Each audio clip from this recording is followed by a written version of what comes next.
Shouldn't try. You said what? Which one I shouldn't try? Coke or heroin? Well, it all depends. What's the most potent in your system? That's all it depends on. Because low key, I feel like people can do drugs just not they don't know the limitations. Low key, Right. I'm not trying to say people should do drugs. I'm just saying the reason why people die from drug overdoses is because they keep doing it repeatedly and repeatedly. You're supposed to do that shit recreational.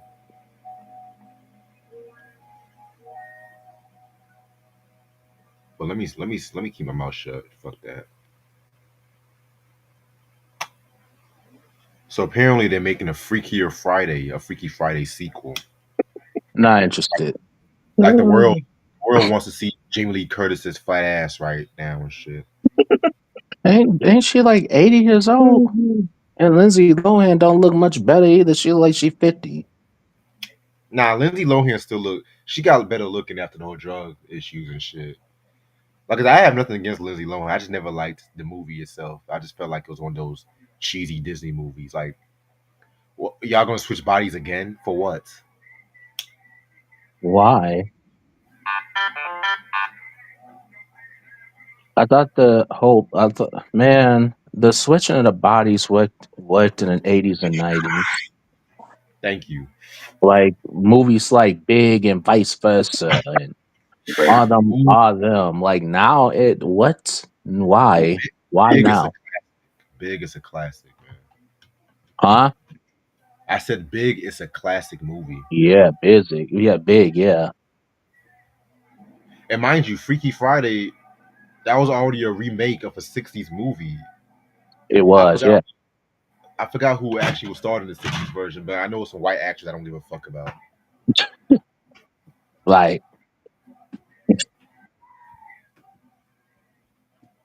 This whole Dawn from En Vogue, is she homeless or not homeless, is kind of intriguing me right now and shit. Because one minute I hear she's homeless, next minute I hear she's faking that shit.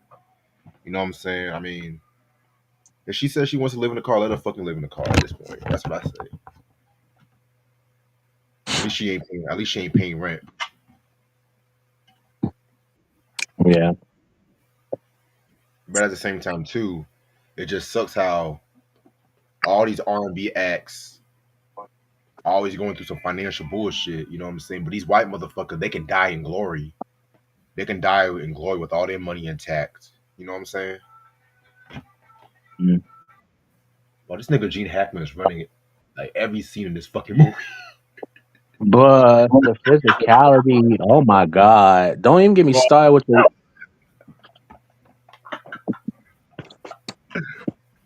This nigga running in every fucking scene and shit. that nigga was he must have been a track star in another life. Real. They had him Then running all over the damn movie. I'm like, what is this? that car chase. We're gonna talk about that car chase too and shit. Yeah. One of the greatest car chases in movie All, history. all that to not get the kingpin. He got Right. like somebody else. Right. Right. Don't whoever did the camera work for that movie, oh my God. See, I love '70s movies when they do the whole camera zoom in. Yeah, And zoom out, yeah. I love the cinematography of this movie the most. I Whatever do came on, too. Cinematography. whatever. Yeah. Y'all know what the fuck I mean and shit. Shit.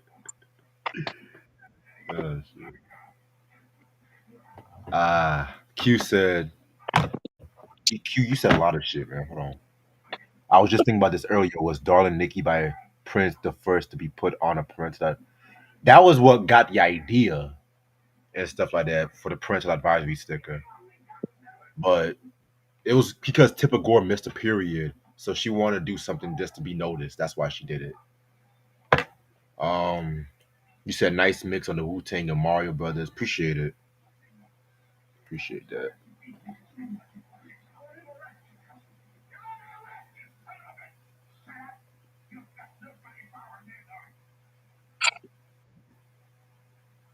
Mm. Shout out to my homeboy Justin. His birthday is tomorrow. Okay. Let's talk about 3 more minutes. Let's see. But yeah, man, you right about that shit, Try. He could have been a track star in a different life. Yeah, that nigga was But you know, running all around right? chasing bad guys. Dick Tracy ain't even run like that, chasing bad guys. Tom Cruise didn't even run like that, nigga. Nah, Boy,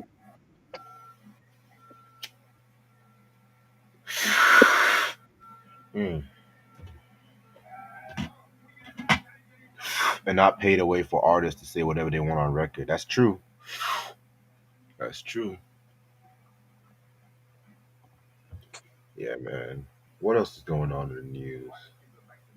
So apparently, that whole boy who was trying to cross over to a fraternity, who got killed in that hazing accident. Now they're trying to a lot of the faculty involved with that, they got fired and some shit like that too. This is why I never wanted to pledge. This is why I never want to be a Sigma. I never want to be no Kappa, none of that shit. Cause I ain't gonna do no hazing. Y'all ain't gonna pick me at the end of the fucking day. Fuck that bullshit. Like, no, no, no, no, right. don't get me wrong. Don't get me wrong. I have respect for motherfuckers who want to pledge, but me doing them fucking steps, nah, nigga, I can't be doing. I'll be fucking up. Like, like I'm sorry. What the fuck is? Hey, what the fuck is all? that'd be you. What the fuck is all that? And I go to an HBC, man. I was like, I'll be that. Then they want to do all some slick shit like they want to do all style like whoo. Yeah. I'm like, what the fuck? That's too much for me. Like, y'all think y'all really gonna go anywhere in life because of that shit, nigga? I follow my own breed. I follow my own breed and shit. I'm an independent thinker on some real shit. Right. I ain't no Kappa, no Q dog. Fuck a fraternity and shit like that. I'm my own man. Fuck that. And I told people who cross, like, look, yeah, y'all ain't gonna catch me on that bullshit. But yeah, rest in peace to that boy. His family must be going through and shit. Um, what else is going on? For some odd reason, everyone is hating Doshi now. For some odd reason, they said she's an industry plant. Like we haven't had industry plants before in the past, like Sexy Red and Takashi and all these crackers in the past and shit like that too. Just because she said straight guys are a red flag, of course she's gonna say that because she's bisexual, lesbian, whatever. Of course she's gonna fucking say that. Are y'all mad about that shit? Lord. Of course she's gonna say that. All gay women say shit like that. But that's to each his own. Fuck it. Uh, Let me start this shit, cause niggas ain't coming in right now. Fuck that. What's up, YouTube? How's y'all doing? It's your boy Reg in the building. I got my homeboy trying to building with me. How you doing? Got my homeboy Mike in the building with me. Yo, what's good, y'all? All right. So today's album anniversary I'm gonna do tonight. This is an album I don't like. I'm just gonna be real with y'all, but fuck it. It's Prime 2 with Royce the 5'9" and DJ Premier. This came out March 16, 2018. It came out on Prime label In Grooves. You know what I'm saying? This was the sequel to the first Prime album that came out 4 years before, which we did an anniversary on that months ago, believe it or not. Um, so if you guys remember, I never really cared for this album, but I needed an album anniversary, so I was like, fuck it. So this came out and everything like that too. You know what I'm saying?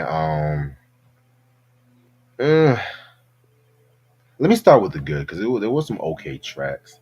Like I feel like some of the lyrically, Roy still did his thing on this one.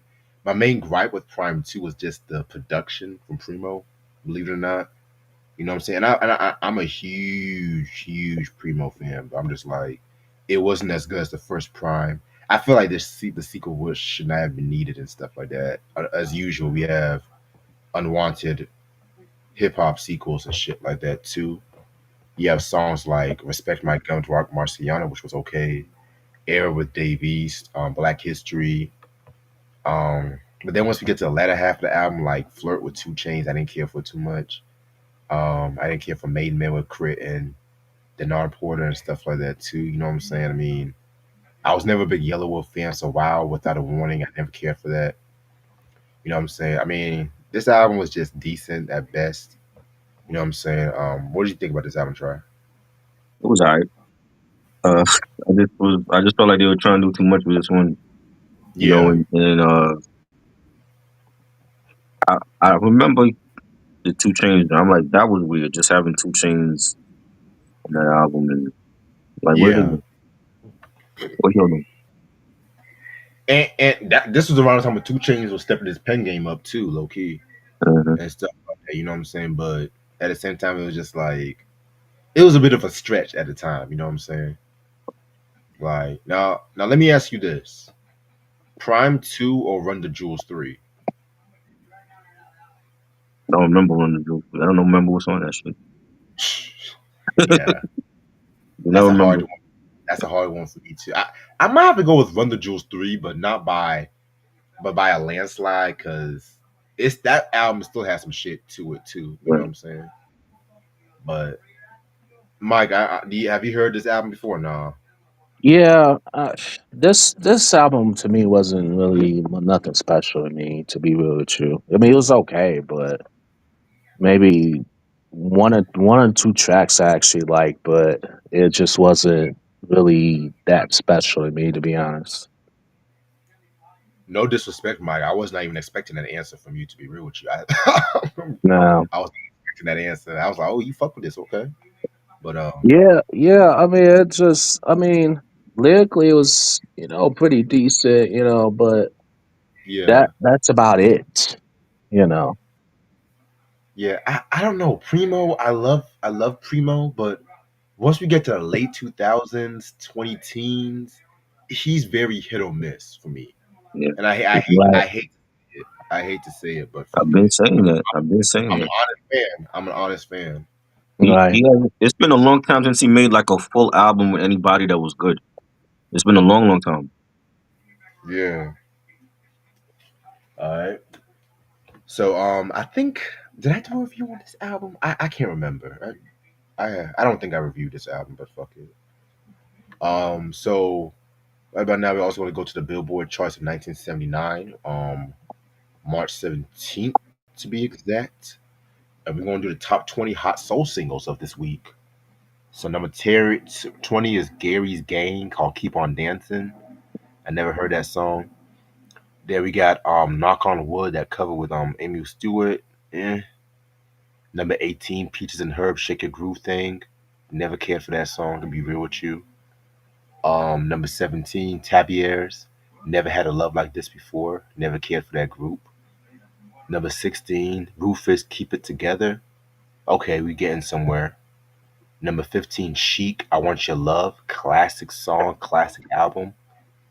Number 14, The Pointer Sisters, Fire. That was actually a Bruce Springsteen cover, and I feel like they did it way better than Bruce Springsteen, to be real with you. Number 13, Edward Starr, Contact. Never heard that. Number 12, Phyllis Hyman, Somewhere in My Lifetime. That was a pretty cool song. Number 11, The Jacksons with Shake Your Body Down to the Ground. Love that record. Destiny. We just talked about that last week with the top R&B albums from 1978. Number 10, we got Donna Summer with Heaven Knows. Love that record.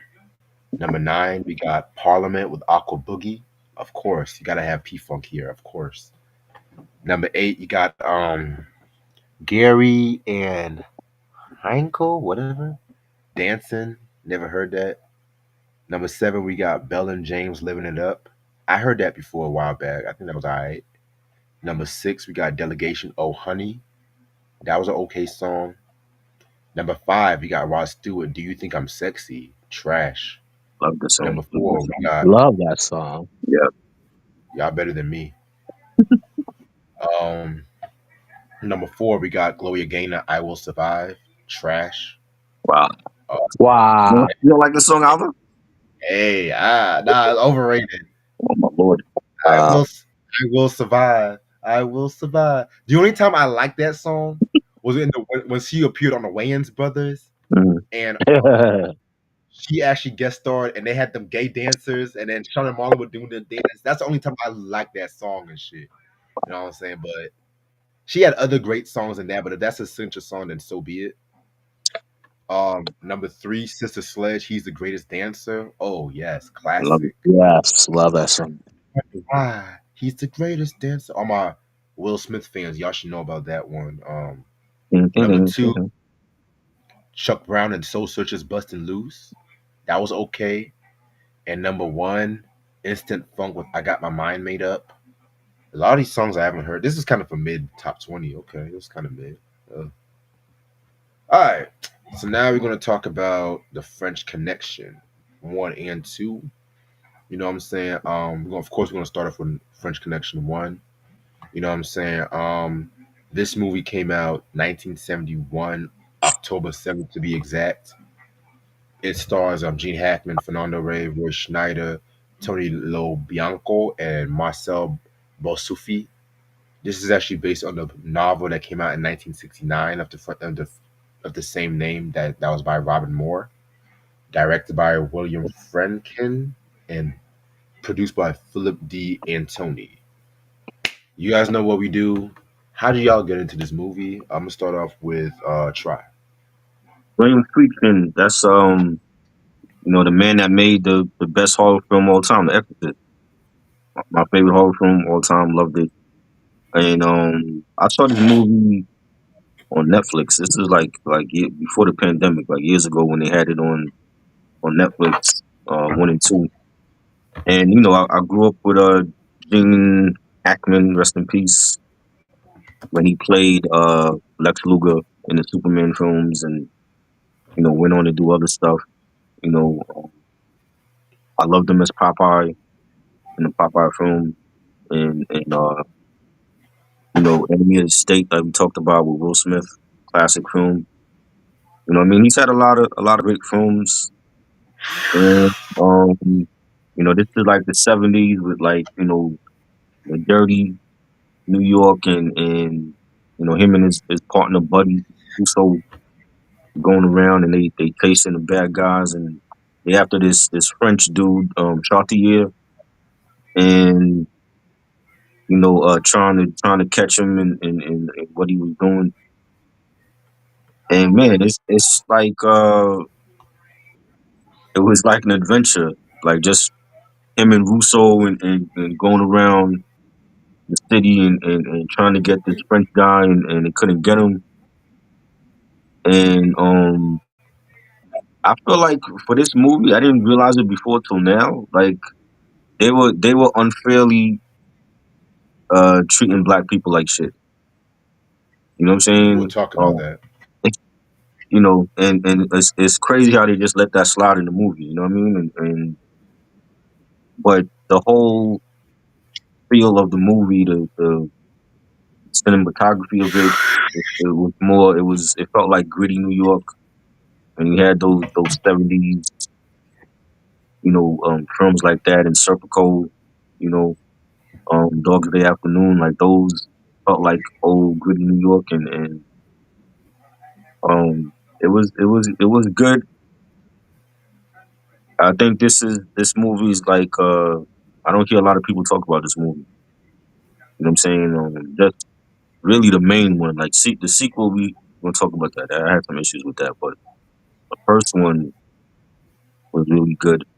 I love the Gene Hackman's acting, as Popeye Doyle, and he was a hothead.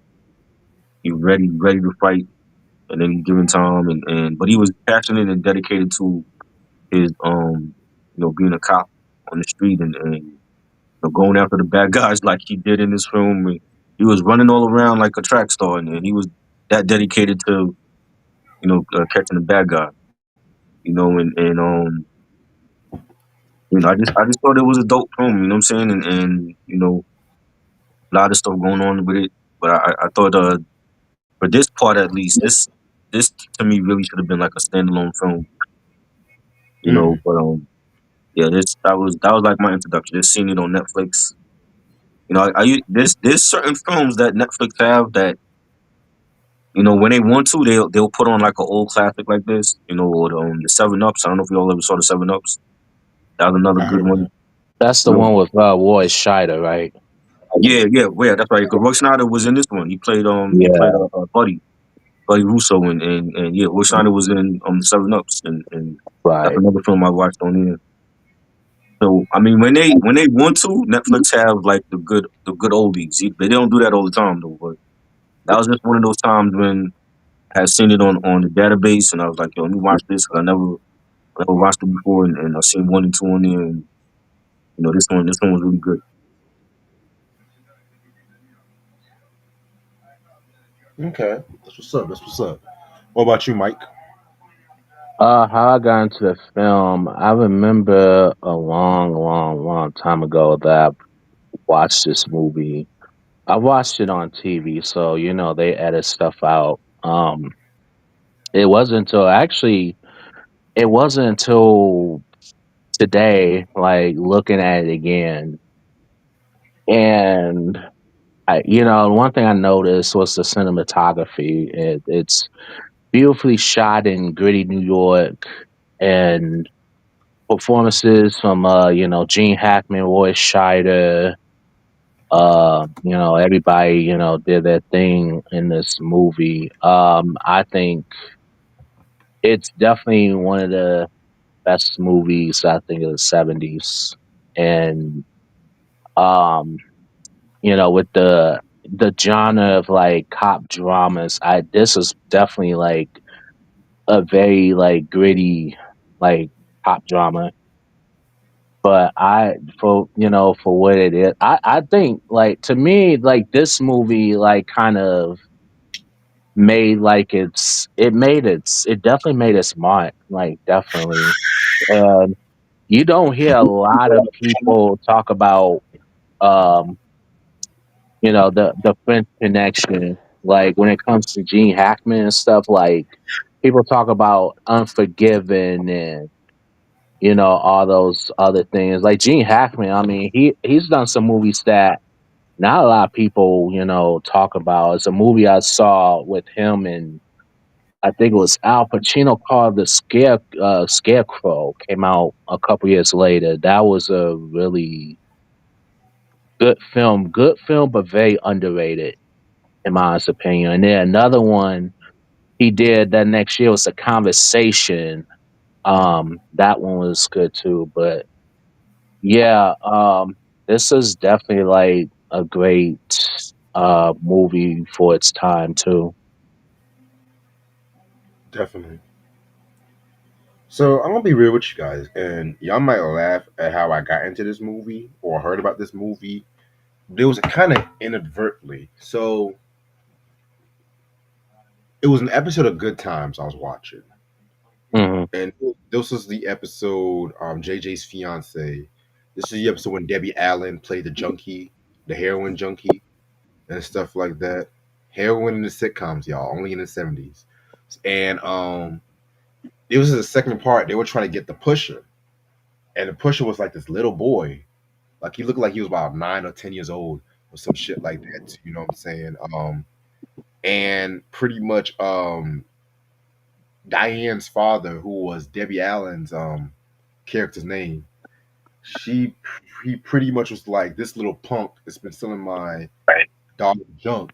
And the little boy was like, well, what do you think? What do you think, Popeye, the French Connection? At the time, all I heard was Popeye. So this was, mind you, this was me as a little boy watching this movie. My first glimpse of Popeye was that little cartoon character with the spinach eating sailor and everything Yeah, like that. You know what I'm saying? So for years I laughed about it, but then of course over the years once I got older, I heard about this movie and shit like that too. And how people say this was like one of the greatest cop movies ever. You know what I'm saying? And you're going on vibrate.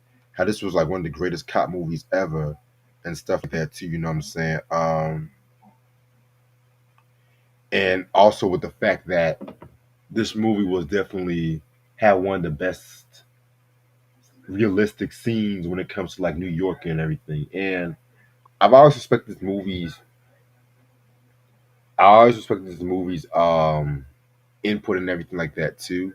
You know what I'm saying? So definitely love this movie. I feel like it's definitely one of Gene's top maybe 5 roles he's ever done in his career and everything like that too. You know what I'm saying? So yeah. All right. So we're gonna talk about 1 and 2. You know what I'm saying? So the thing with this movie was the fact that this movie was directed by William Friedkin, excuse me. And William Friedkin, he was pretty much one of the progressive directors and screenwriters at the time, and during like the late '60s and '70s and stuff like that. That his movies was definitely more cinematic, no more Neor and stuff like that too. You know what I'm saying? Like you got movies like some of the most famous movies he did was The Exorcist. We all know about that movie. To Live and Die in L.A., Sorcerer, and so on and so on. But it was really this movie that I would say was pretty much his breakthrough and everything like that too. You know what I'm saying? And excuse me, with this movie and everything, he pretty much was influenced by like the documentary like direction. He was influenced after he saw Casa Gravis Z and stuff like that. You know what I'm saying? Which I've never seen that movie before. You know what I'm saying? But that movie actually came out in '67. And what was also interesting about this movie was the fact that it was one of the earliest movies to show the World Trade Center. And so we might look at movies today like the Blair Witch Project, um, for that documentary like feature, but for 1971, this was like very groundbreaking at the time too. And what was interesting about this movie was that how real it was because one thing I was looking up about this movie, like certain the extras in this movie were actually real people. They actually used like extras in the first bar scene was like real police officers and stuff like that too. You know what I'm saying? So yeah, man, that was pretty interesting. So as far as the casting goes, you know, you have Gene Hackman who plays Jimmy Popeye Doyle and everything like that too. You know what I'm saying? Which surprisingly, as iconic as his role was for Gene Hackman, Friedkin did not want him for this role and everything. He pretty much wanted people like Paul Newman, but Paul Newman at the time was too expensive. He thought about Peter Boyle. You know what I'm saying? This was like years before Everybody Loves Raymond. This was like around the time like he was doing movies like he was doing movies like Joe and everything like that too. You know what I'm saying? Hell, he also thought about Jackie Gleason and stuff like that too. You know what I'm saying? Ralph Crampton. You know, but then they pretty much got fucking Hackman after Boyle declined and the studio didn't really want Jackie Gleason and everything like that too because they know how Jackie Gleason can get. You know what I'm Wait, saying? was So it any Jackie Gleason at that time or Fat Jackie Gleason? this was I'm gonna say slightly heavy because his weight was fluctuating up and down around this time and stuff like that. 'Cause I know towards the mid to late '70s he did lose some weight. Well, this was early '70s, so yeah, he was still kind of big. Yeah, he was still kind of big. I was about to say, I'm like, he wasn't running after those bad guys like you know. Fuck no, I couldn't see him Nah, doing that. don't play No. Jackie because Jackie was pretty athletic in He some wasn't. movies. Like have some honeymooner sketches and shit. How you doing them pratfalls and shit? His big ass was doing cartwheels or some shit like that. Nah, no. Cartwheels and actually running a New York City block is two different things. It's like Norton, let's take these drug deals, Norton. Let me stop. Let me stop. All right. So yeah, man. Then you got Fernando Rey and everything like that too, who's pretty much Alan Charnier and everything. You know what I'm saying? Now Fernando Rey was a Hispanic actor and everything.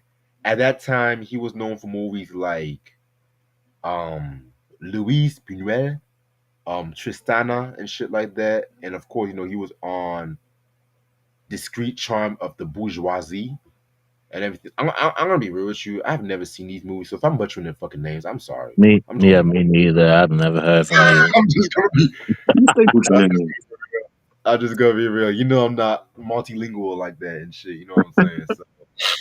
Um, so yeah, man, his character was pretty interesting as well too. And then you had Roy Schneider, who played Detective Buddy Cloudy. By the way, Alan Frog One was based on Gene Jahan and stuff like that too. And Roy Schneider played the Detective Buddy. He was based on the real life Sonny Grasso and everything. Who was a real life NYPD detective and shit too.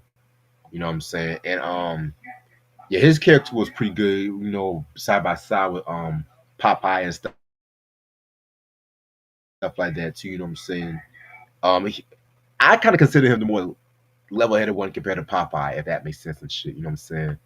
But yeah, man, that's pretty much like the three main cast members. And then you had Tony LoBianco as Sal, Marcel Sophie as Frog Two, Frederick de Pascal as Henri Devoir, Bill Hickman as FBI agent Bill Moyning, who were some of the cast members and shit like that too. And so, like, when it came to this movie, the real plot was like the detective was trying to catch these French heroin smugglers and stuff like that too. You know what I'm saying? Which was led by Alan Charnier, and they're just pretty much busting down everybody and stuff like that too. You know what I'm saying? And Try made an interesting point how they were definitely racially profiling a lot of the people because you know at that time you know heroin was like that drug of choice when it came to like African Americans at the time too, because you know how I told y'all stories about how certain labels would sometimes not pay certain jazz artists money, but they'll sometimes give them like liquor and heroin and stuff like that too. You know, cough cough, Billie Holiday, but that's another story for a different day. You know what I'm saying? So the cops will automatically stereotype all those motherfuckers, the African Americans, you know, because of the fact that they thought they were the ones with the fucking drug money and stuff like that, you know, the heroin and stuff like that too. But you know, I gotta always think back to the classic Boogie Down production song Drug Dealer and stuff like that too, where you know Karis One was talking about how, yeah, like we trying to make a living with the drug dealers, but how did the drug get in the country in the first place and everything? But you know, y'all gotta listen to that song for yourselves and stuff like that too. You know what I'm saying? So yeah, the way how this movie is definitely capture the greediness of early 70s New York and stuff like that too, you know what I'm saying? Like I put this movie in the same length as like Taxi Driver and stuff like that too, that captured gritty New York that gritty New York atmosphere. Even Chinatown too. You know what I'm saying? That was a very dope movie and everything. And it's crazy too because you know it has one of the greatest car chase sequences in not just in the movie but in cinema history and everything like that too. And you know, it's crazy too because with that car chase and everything like that too, they didn't really have a permit to like drive around certain areas and stuff like that too. You know what I'm saying? So, Jesus Christ, they didn't have certain permit to drive around certain areas too. So that was the very interesting part about that whole ordeal. You know what I'm saying? So, overall, this is a classic movie right here. You know what I'm saying? I always felt like this movie was definitely one of the greatest cop movies, one of the greatest movies of the 70s and stuff like that. It might be my personal favorite movie of 71. You know what I'm saying? But yeah, man, this the movie definitely was one of Gene Hackman's best. And you know it's crazy too, Hackman won this movie won hella Oscars and stuff like that too. You know what I'm saying? Like Hackman won for Best Actor and everything like that too. William Friedkin won for Best Director. Philip D. Tony won for Best Picture. Roy Schneider was actually nominated for Best Supporting Actor. He should have won that award, but you know what I'm saying.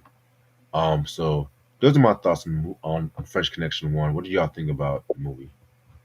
The movie was good. I felt it was more focused on Doyle's character than Russo than Buddy. You know, this the boss scene where they just go in and like have all the black people in there up against the wall and they frisking them, and the way he's talking to them is just crazy. Like he could have no cop could do that shit now. But they would get their ass Nah, beat. There's no way in hell a black person in 2025 gonna let you talk to the shit that he was telling dude like, oh, I want you to call me Mr. Doyle. He's like, what's my name? And the black dude's calling him Mr. Doyle. And I'm like, nobody's doing that shit in this day and age. You know what I'm saying? And you know, he's roughing up the black people there, and they beat up another black person. You know, in the beginning of the film, and that was the dude with the knife, the dude that had sliced Buddy's hand or whatever. yeah, And that just go to show you how like fucked up the cops was even back then. And you know, the best two things for me was the subway scene, the subway chase scene with Doyle and Chartier, and he's trying to catch up to Chartier, and Chartier know he did. You know he did without looking at him. Like you always got that feeling when the camera's on him, and you see like the camera zooming in on Chartier, but Doyle is lurking in the background. You know Chartier already knew he was there. You know, and he Hmm. like is chasing him all over the subway. He stops to buy a grape drink and a candy apple at a like a newsstand that had like you know drinks and candy and stuff. And Chartier, they waiting for the train, and he gets on, and Doyle gets on, and then Doyle is like on the same car, and he's looking for him. Chartier comes out of the car, he follows Chartier, then he goes back in. Like they were playing cat and mouse on the subway the whole time, and Chartier just outsmarted him, and he was pissed. right. And you know, the car chase scene, it seemed like he was chasing this guy for like 30 blocks. You know what I'm saying? And you know, he damaged the car, like he hit other cars. He almost hit a lady with a that was you know had a baby carriage. Mm. You know what I'm saying? And it was crazy. Like you running through red lights, and he catches up to the guy. I mean, it's not even the boss. It's not even the main boss. He catching up to like some other dude just to shoot him in the back. You know what I'm saying? But he went like all out. You know, taking somebody else's car and just to go after this guy for like 30 blocks in New York City. It was just crazy. You know what I'm saying? But I thought the movie was good. I don't know how Chartier escaped because we didn't see him leave. He saw like Doyle is like in this abandoned building, and we see he's. I thought he saw Chartier in another part, and then he left, and then he's trying to catch up to him. But we never see Chartier actually escape to you know out of New York to Paris or wherever he went for part two. So I don't know how he escaped. They didn't show that part, you know. But I mean, it was a good film. You know what I'm saying? I wish he had gotten Cartier in all in one film. I don't feel like part two was needed. You know what I'm saying? But Hmm. you know, they decided to make a part two. You know, maybe it You was a really cash don't like grab. part two. Huh?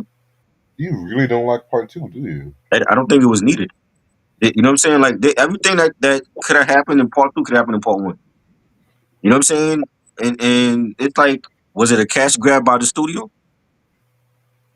You know what I mean? Because sometimes movie studios will do that, where you know, even now they're giving us unnecessary sequels and prequels and reboots that nobody asked for. So it's like, was it really needed for to have a part two? You know what I'm saying? Because that's a completely different movie compared to this one. It's like it's only really Gene Hackman and the guy that played Charlie that came back. Everybody else was new. Right. You know what I mean? So it was like, why not just have him catch up to Charlie in this one? You know, like or at least for like the last hour, you see Chartier leave New York and go to Paris, and then you know Doyle goes after him. But to have like a whole movie with Doyle in Paris, I'm like, what is this?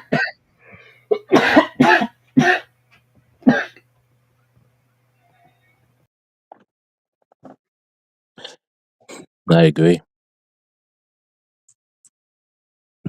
Um, you know, if and I know the movie's like an hour and some an hour and a half. If the movie was let's just say the movie was 2 hours. It could be 2 hours and some minutes. Hmm. You wouldn't need a part two because when I saw the ending, I'm like, wait, what? Like, really? Right. You know what I'm saying? Um, the one thing I like about the movie is I love the cinematography and of course the performances, of course, and then you have like some scenes where it's like so quiet and you just let the actors do all the like physical stuff, you know what I mean? Mhm. That's the one thing I love about this film. And then of course the performances from Gene Hackman, Roy Scheider, all of them did great. Direction was really good. I think it's one of the best movies of the '70s. It deserved a lot of accolades, but I feel like the movie should have been longer, and the sequel just was not needed for this film. If we would have never got a sequel, it should have just been all in like one movie. Like I didn't care if it was like 2 hours and something. You know what Right. I'm saying? So I felt like this movie could have been longer, but it's such a great movie too, nevertheless. But it's just certain things, we didn't really get. And it just wasn't, I would say like it wasn't as like we didn't get like a very satisfying ending. And it just left it open for unnecessary sequel, which I'm gonna say my thoughts on. Wow, interesting. Yeah. Okay, well, I do get you. Do guys do all make some good points. Now, when we talk about the sequel, no, I'm just gonna ask this question now. Okay, I want to ask Try this because Try he's like so far the biggest critic of French Connection 2. So, if you had a choice between French Connection 2 and The Godfather 2, what would you rather watch? Oh, boy. Mm. Uh, Because you said some shit about Godfather 2. I still don't watch. Godfather 2 to me should have been one. I mean, that was more like we looking at young Vito's life. And Nah, it was more about young Vito than Michael. I'm gonna explain to you why it works that way. You know what I'm saying? I mean, it was okay. I feel even with Godfather, I feel like Godfather should have been one movie. I don't think we needed two and three.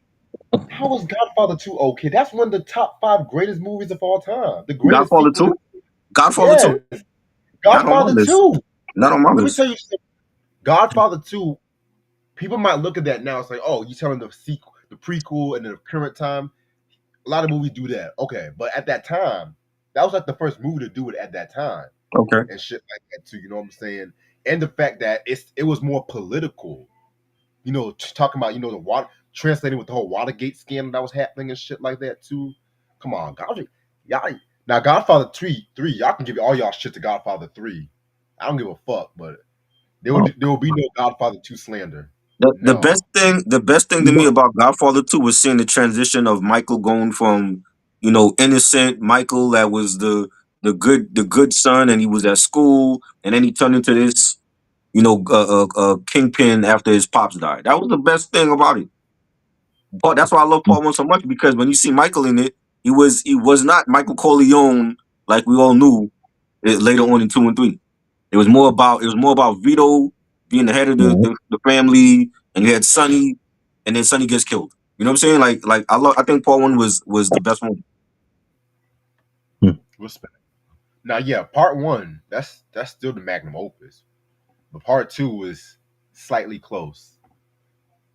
Slightly close. If they would have just edited part two, they should just edit the part because part three, even that whole recut part three, Yeah. nah, that was the beginning of Al Pacino just screaming just to scream and shit. And I love Al Pacino, but Mhm. '90s Al Pacino, there was a lot of he just screamed a lot of his lines and shit. I'm just like, Yeah, okay, he did. I all mean, right, if I have a Scarface, choice, calm I'd down. probably watch part two over this French Connection too. 'Cause I just feel like it was boring. It was like a lot of boring, a lot of nothing going on. You know what I'm saying? Like he's the only one that came back, and he's in a different country, and he's chasing Chartier, and he's telling his new boss like I'm gonna get him, and even his boss is like give it up already. You know what I'm saying? Like his boss didn't even believe that he could get him. You know what I'm saying? You know, and I'm like, why was this It movie sounds made? like This is not necessary. it, Everything that he that did, sounds he like the could have did that in GC. part one. Huh? Yo, Mike. I was telling Mike that sounds like the GCPD, huh? You DC. know, Oh God, right. You're right. it was Colombo. like he didn't even believe. He was like, just move on. And I'm like, yo, it makes sense now because he found out later that his boss was in on the shit too. But I'm like, yo, like I just felt like it was an unnecessary sequel. You know what I'm saying? And it didn't feel the same. We didn't get the same grittiness. Paris and New York City is not the same. Okay, we don't get grittiness from Paris like we do in New York City in the '70s. So it just had a different feel to it. You know what I mean? And it felt like Doyle is the foreigner in another country chasing this bad guy that happens to be foreign. You know what I'm saying? And he's on his turf now, and he didn't even get to learn the language. He's like he goes to the bar for a drink. He can't even ask the bartender for a drink because he didn't learn the language there. Mm. You know what I'm saying? So it was even like with the chicks. He like trying to talk to the chicks at the bar, and he can't talk to them because they speak in French and he don't know it. So it was like everything was like a learning curve for him, and it was just a lot of nothing going on until like maybe like the middle part of the movie where you know when Chartier had seen Doyle from the restaurant that he was at, he saw him outside the window, and then he had the henchmen kidnap Doyle and they drugged him and shit. That was like when the movie really got interesting. Before then, it was boring. You know what I'm saying? And it really picked up when he got kidnapped and they drugged him for a certain amount of days, and then you know his French boss came to rescue him, and they had to do the detox on him and shit, and he was throwing up and all kind of shit was going on. He was like in relapse in another country. You know what I mean? And you know he got his man. I mean. I just felt like I'm like all this shit he could have gotten him in New York City. He got his man at the end of the movie, but I just was like, he's running all over Paris to chasing him, and you did this in New York City, was chasing this dude in the subway. You know what I'm saying? So you go to another country and you're chasing him around his own home. You know what I mean? And I just was like, this movie really wasn't needed. You know what I'm saying? They could have made part one a 3 hour film, and you have like that last hour where you had Chartier go to Paris and you have Doyle follow him. That's how it should have ended. With Mm. Doyle catching him in part one at the end of the movie, and he's on his home turf. That would have made more sense. That's why I was like, but I mean, maybe I don't know how much money the French Connection made it. If it made a lot of money, maybe that's why they said, yo, you know Yeah. what? We're gonna make part two, and people gonna love it. It didn't make it was a box office Yeah, success. because that's what Hollywood do. Like any blockbuster you see, especially if it was a summer blockbuster, Men in Black, Die Hard, Mhm. Terminator, they did all sequels to them because they made money. You know what I'm saying? So it was like if it made sense because if this part one made a lot of money, they said, you know what, we're gonna greenlight part two, and we're gonna have Doyle over in Paris. I just felt like, well, that wasn't really needed. You know what I'm saying? Like it was just a lot of nothing going on, like in the early half of the film, and it don't really pick up until Doyle gets drugged and kidnapped by Chartier's people. Right. Okay. Well, I guess we're gonna move on to the French Connection 2. Then try out. He gave us his thoughts on French Connection 2 and shit. So I love part one. Part one was the best one. I don't know how we scoring it, like how the scale of 1 to 10 or what? just the usual 5 mics, the usual Yeah. mic system. Well, I would say is five. Purely because of Gene Hackman. I think Gene Hackman was clearly the star of this film. I think Roy Schneider really played the back in this one, you know, and I just wish that they had really made just one film and without a part two and just have Doyle catch Shorty in part one. So I think yeah, part one is a classic, definitely. Mm, okay. How would you rank it, Mike? I give it a 5 too. I give the first one a 5. Great cinematography, great acting. One of the best car chases, if not the best car chases in cinematic history. Very gritty too, very realistic. So yeah, it's a 5 for me for sure. It's just I felt my only gripe is we should have saw more and it shouldn't have been a sequel to this movie. You know what? That Interesting. that might be another. I got another idea, Reg. I'm gonna hit you up after the thing. I actually got an idea too. I was going to text y'all about. Yeah. Same thing. I got an idea too. So we just all having ideas today. Okay, that's nice. Yep. All right. All right. Mhm. Well, I guess we can jump right straight to French Connection too. Like I said, Try pretty much already gave out his thoughts on this. So, is this film in you's top five ever? No, No, no, yeah. no. Cause Nah. I'm more '80s baby, so you're gonna have more '80s films in my top But five than '70s. it'll be in my top 100 for sure, but top 5 Nah, no. nah. Nah. Yeah, I would say if I was to redo my top movies list, I think I did have this on my list, but it's more top 50. Right. I think I, I think I had this on my list. I think, man. But yeah. So we're gonna go into French Connection 2. So French Connection 2 came out on May 21st, 1975. You know, this time it was directed by John Frankenheimer and everything like that too. You know what I'm saying? And John Frankenheimer, he was known for doing movies like Grand Prix, The Train, and everything like that too. You know what I'm saying? Done a few TV movies like Andersonville, George Wallace, and shit like that. You know what I'm saying?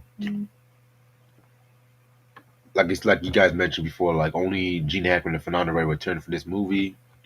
They got other actors, like Bernard Frezon, who was Honoré, Barthélemy, and then Philippe Leontard, Jacques.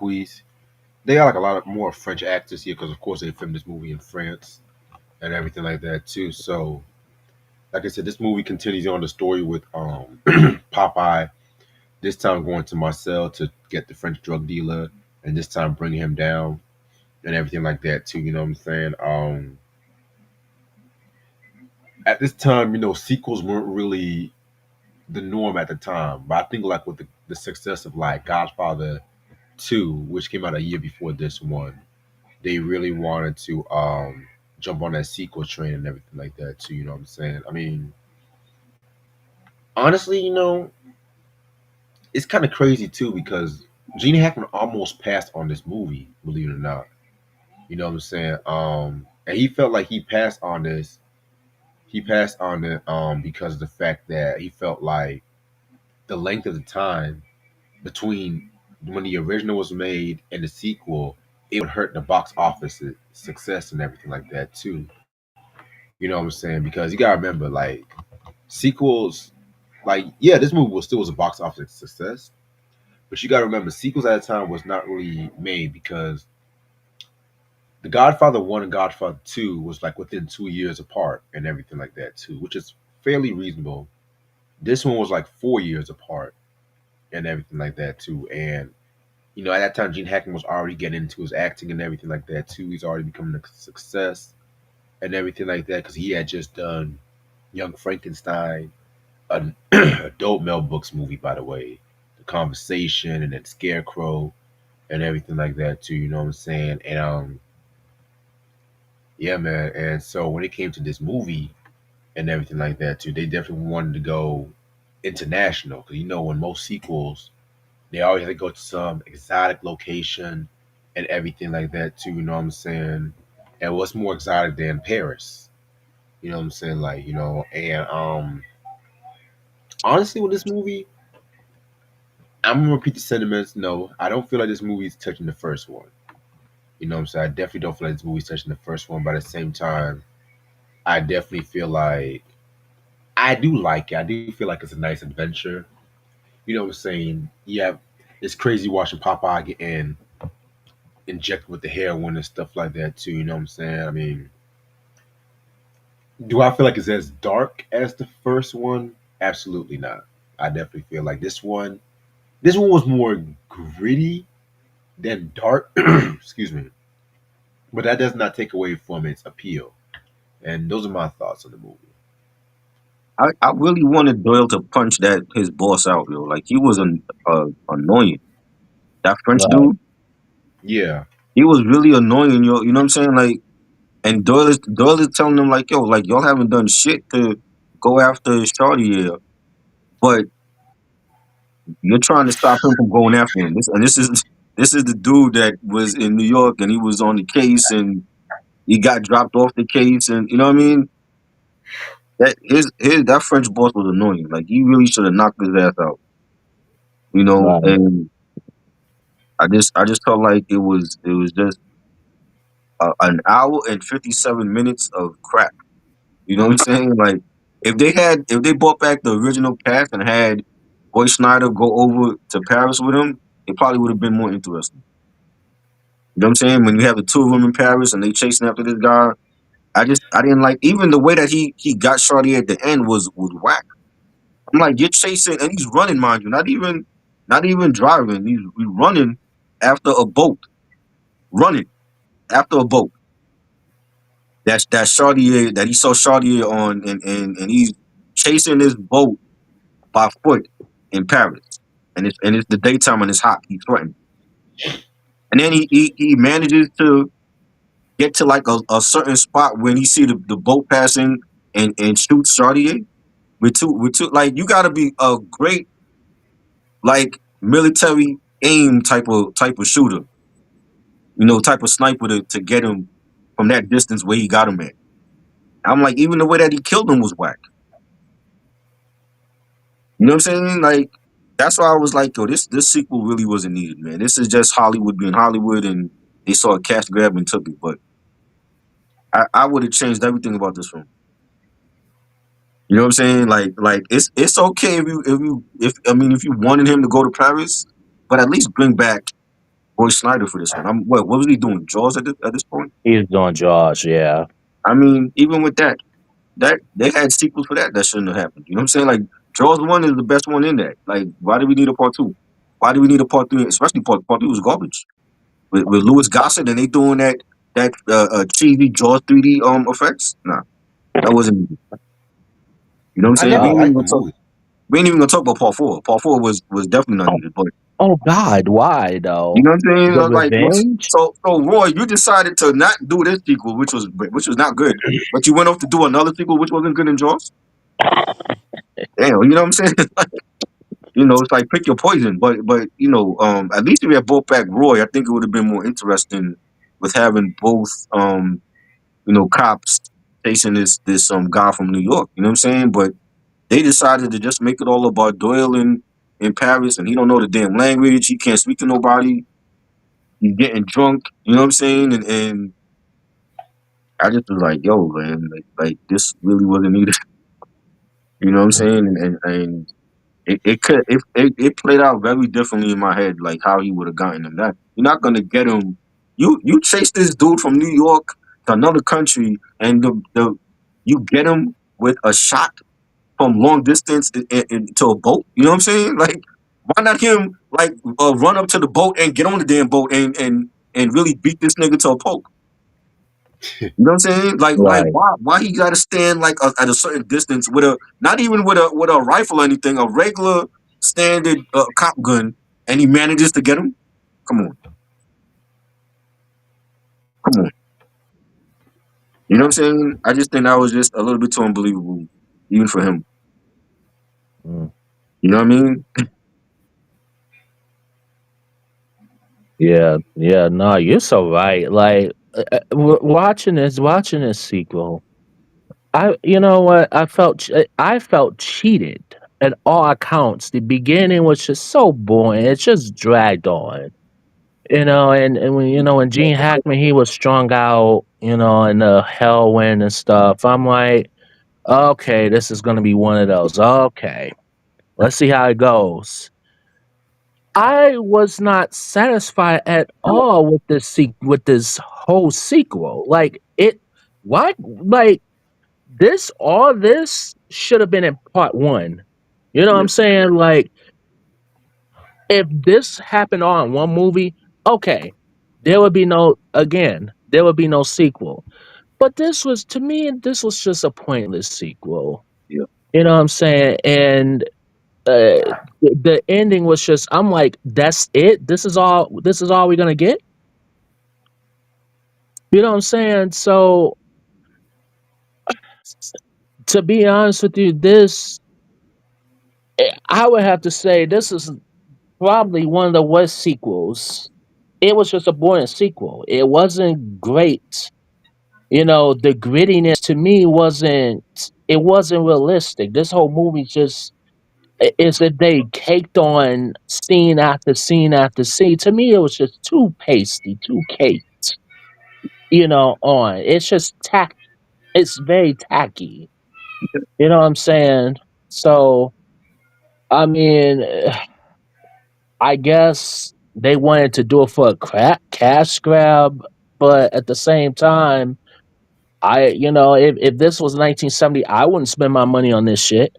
You know what I'm saying? Like, to be honest with you, the performances. I mean, Gene Hackman, he was good, but he just to me he didn't. It wasn't. He was to me he wasn't as good as he was in the first one. I just think he was a little bit too bored, and I could see why he didn't want to do it really to begin with. He shouldn't have done it to begin with. right. So I this I to be honest with you, I think it's not a good sequel at all. I if is it one of the worst? I mean, maybe it might make it as one of the worst sequels I've seen, but it is what it is. But all this should have been done in one. Yeah, Then it would have made a lot of sense. yep. Hmm. Interesting. Okay. So how many mics are y'all gonna give this one? I'm giving this a one. Um, I really didn't like it. This to me is like when they did sequels to blockbuster films like Speed. Y'all remember Speed 2? And they brought Yeah. back Sandra Bullock. Oh Keanu Reeves did not God! come back for that. You know what I'm saying? You had Jason Lee that took Keanu Reeves' place, and it was a different film. You know, when you look at Fast and Furious Part 2, Vin Diesel didn't come back. They brought Tyrese instead, and they put him with Paul Walker, and it was a different film. It wasn't the same. You know what I'm saying? It was to the point where he had to come back and make a cameo in Tokyo Drift at the end so that they could restart that whole franchise because people hated Part 2. And I'm like, yo, like, imagine watching this film when it came out and the first one did so well. And then you go see Part 2 and you realize, oh shit, it's just Doyle coming back. Where's everybody else? Everybody's didn't come back for the second one. And then they put him in Paris and it's like he's chasing around the whole country for this dude. And it's like that wasn't even the whole film. It was like a bunch of pointless scenes and time wasted. I feel like if anybody's gonna watch Part 2, just skip to like the last 50 minutes of the film. Like really, like the last hour is when it really became interesting because that's really when he was able to go after his man like he wanted to in Part 1. And this is after Yeah, he got kidnapped by all these people and he got drugged. You know what I'm saying? And that I would just skip the first hour. The first hour was just pointless. It was just basically him around the country. He didn't know nobody. He's working at a new police force or whatever. His boss was an asshole. You know, he didn't know the language, so it's like a foreigner in a new country and he don't know a damn thing. I would just skip the first hour. Just go straight to the second one. and watch it from there. You know what I'm saying? But I don't think it was great like the first one. I think the first one was a classic, and to me, it's just a one. It's not even like if we had to do top 10 or sequels, it's definitely going on that list. You know what I'm saying? That and Godfather 2. I didn't like both of them. You bugging. You And know, part three. I'm putting part three on into as well. So I got three films already. I got you three know, films already for my list. you know what? Try. I can't get mad at you about not liking part two of the Mhm. Godfather. I can't get mad at you about it. You know what? I liked it. Is it good as the first one? No, but I actually like part two of the Godfather. Part three, the only good thing about that movie was when what's her name got killed off. That was I said it. That Right. was the only thing. Sophia Coppola. That's the only thing. The daughter? I even laughed at that scene too. I did. The daughter? The Oh daughter, man. yeah, I laughed. When she got killed off, I not only I clapped, but I busted out laughing. I looked at that over and over. Wow. How that that even her dying scene was horrible. That was trash. That was awful.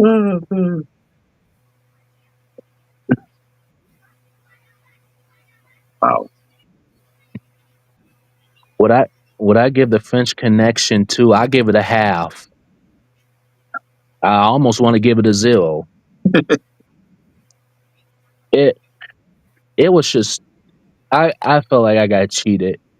You went from one of the most gritty action films of all time to this. To me, it's just I don't know who wrote. I don't know who wrote this film, but whoever wrote this film and who I don't know. It's just the direction and the writing was just it was trash, and you know everything about it was trash. Yeah, if you want to know what happens at the end, shoot, skip over to the last couple minutes of the film.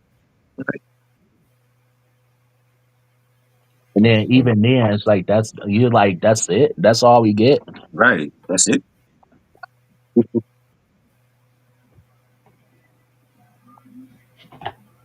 Oh,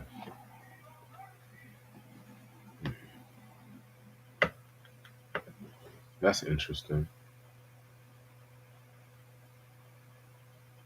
But yeah, man. So that's pretty much it with the French Connection. What you giving the Reds? What's your rating? I'm gonna give it 3 out of 5. Okay. Whoa! Oh wow! So you Okay. like it more than us. It's not perfect, but it's a good adventure. That's all I'm gonna say. I do agree with all what you all said too. I feel like if Friedkin would have directed the movie, it might be bumped up a couple of notches. I feel like the Right. direction was what was a big issue with this movie because I It's, love those old camera zoom ins in '70s movies and shit like that. I don't Yeah, I know do why. too. it's When is definitely not like Born Identity is on a different level from this film. It's definitely not Born Identity. You hell see how Yeah, no. much chaos that was in that movie? Like the first one, where Jason Bourne lost his memory and he's trying to find out who he was, and it was a lot of stuff going on in that film that's a great film. in another country. Like this could have been that. It wasn't. Yeah,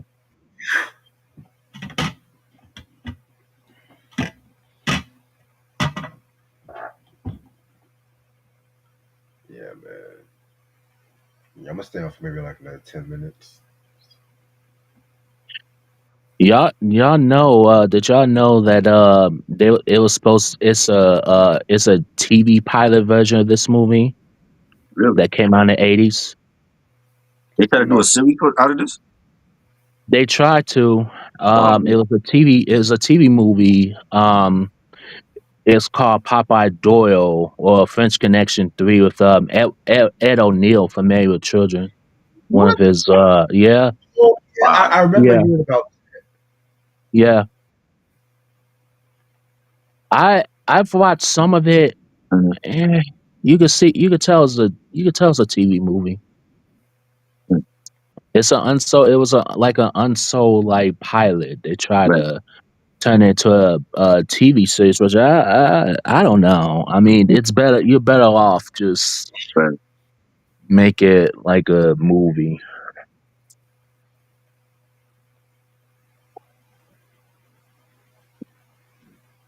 Popeye.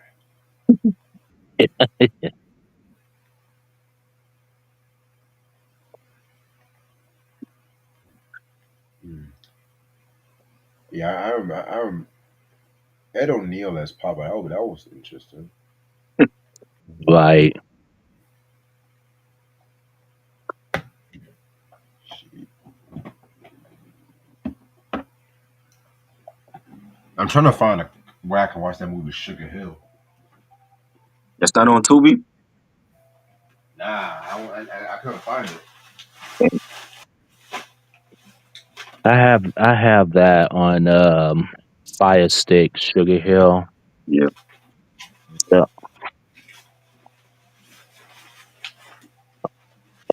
favorite local radio station in my city. I had one in Detroit. It was Mix 92.3. I don't have any because I don't listen to radio. So Same.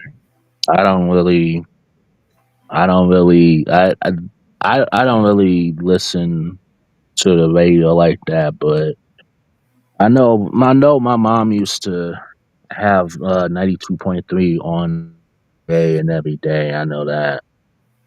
But now, if you ask me now, like in my city now, I none, need none, nothing.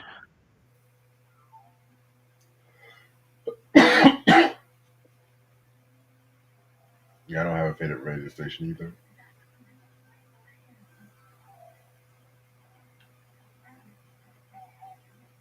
A lot of radio plays bullshit.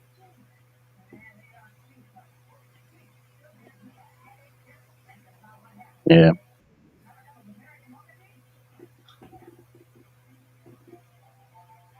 Shit.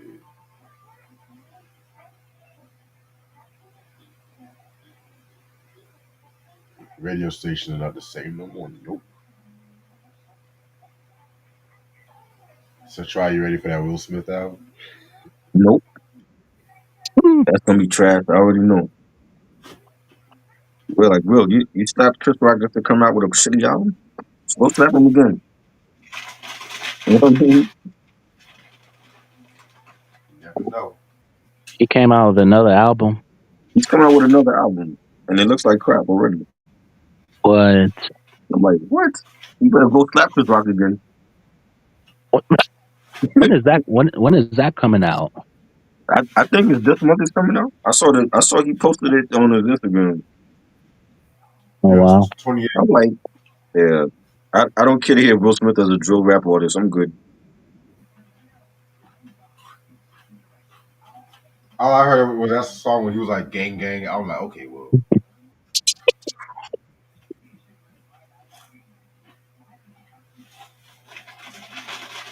I'm like, niggas are funny. Mm, That album cover had me dead though. Right? That looked like some shit he did already. uh,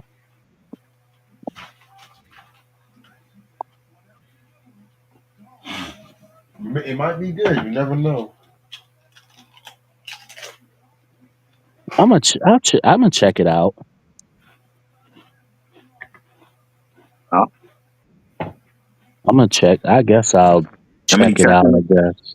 Uh, I don't know. I ain't hear nobody talk about this shit. He just Mm, dropping it out the blue. I'm like, is that shit he was doing with Jordan Lucas? Because you could count me out for that. Huh? God. I don't want to hear that shit. Mm-mm.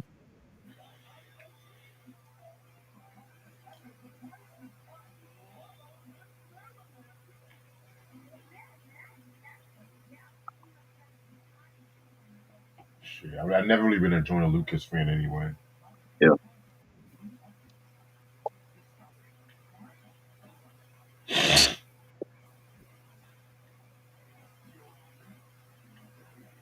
Mm-mm-mm.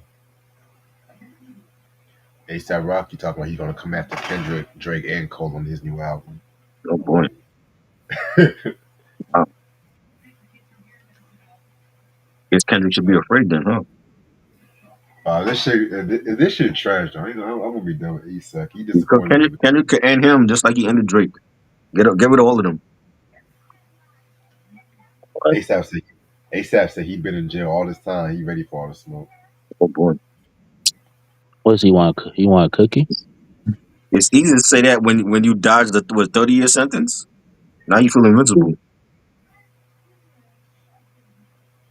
Somehow I beat them charges like Rocky.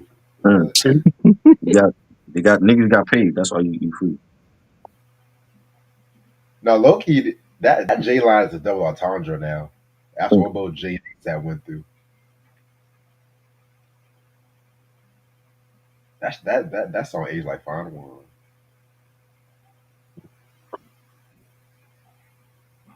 Hey, yo, Mike, I'm still laughing at that.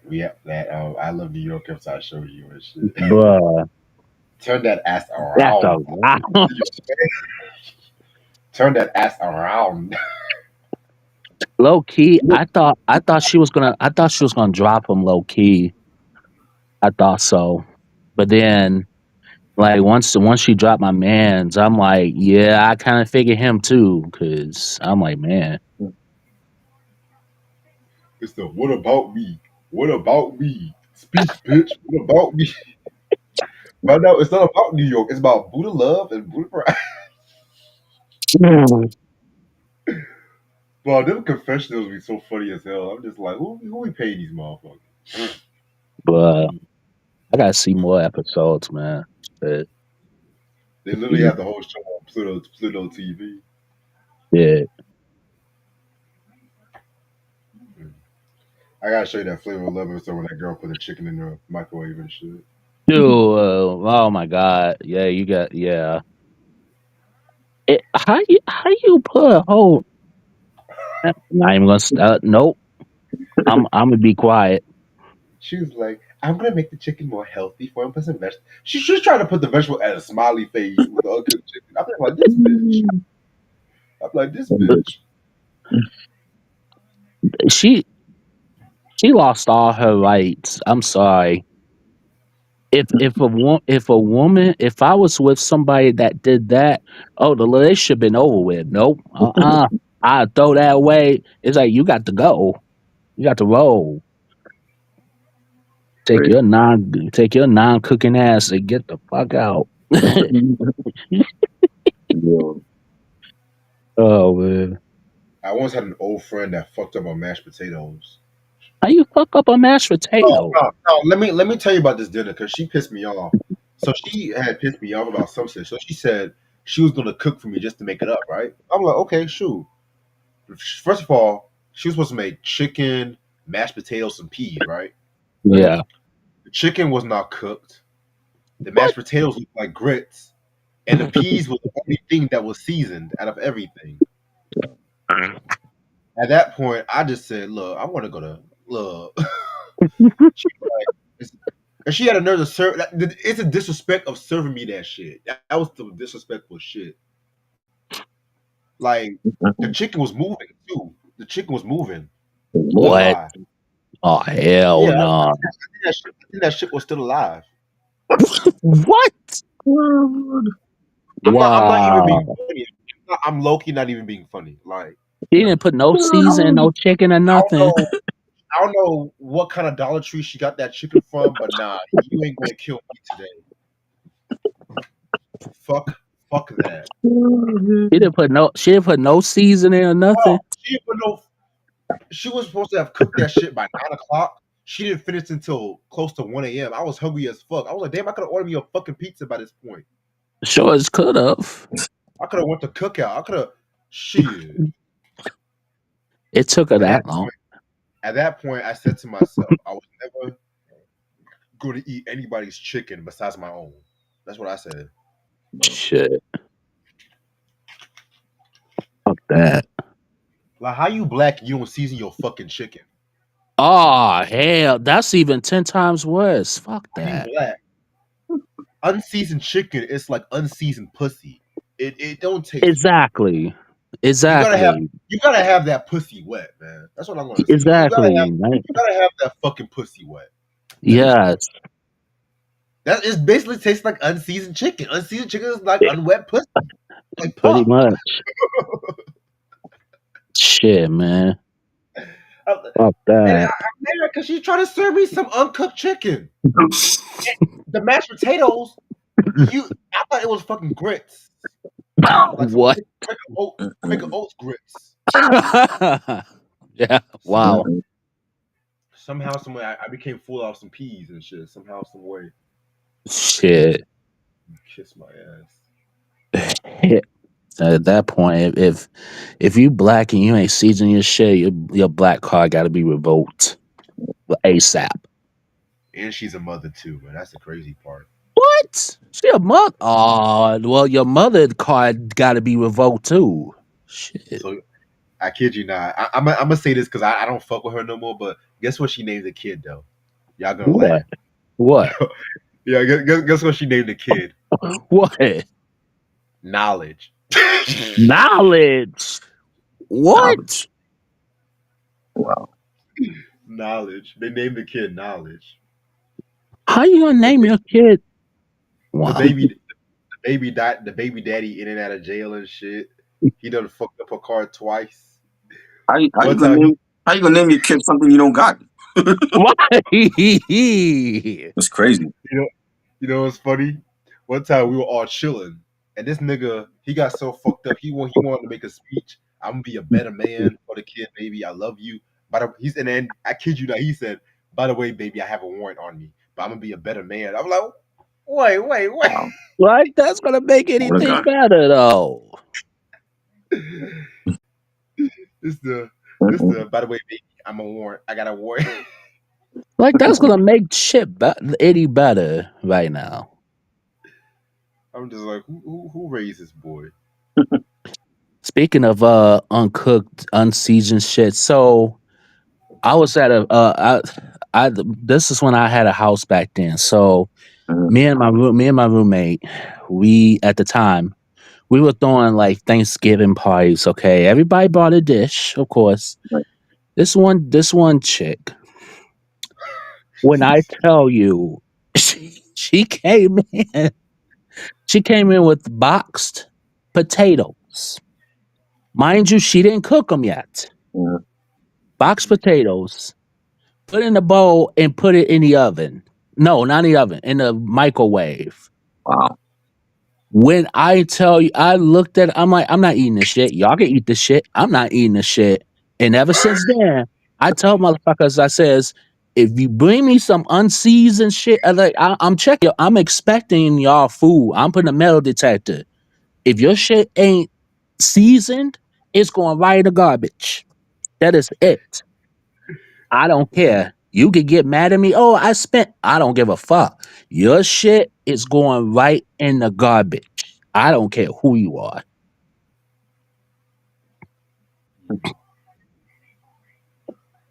That's funny as hell.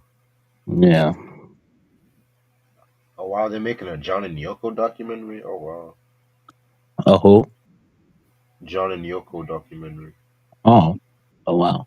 I feel like we already saw that. I feel like we saw three of them. Yeah. Mm. Oh yeah, yeah. So y'all ready for that Michael Jackson movie? Whenever it comes out. October, I heard it's supposed to be. It makes sense too. It's right around Oscar season. Yeah.